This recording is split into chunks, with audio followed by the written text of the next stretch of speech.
Alam mo ba, what you do today is important. Bakit kamo? Kasi you're trading a day of your life for it. Para kang nagbabayad ng one-day ticket.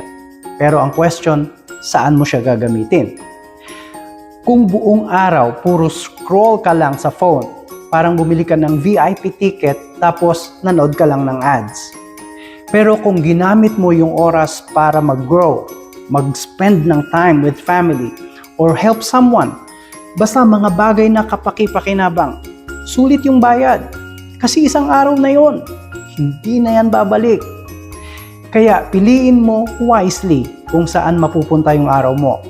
Make it intentional, make it count. Kasi bukas, panibagong ticket na naman. Remember, today is a gift and you get to choose how to spend it.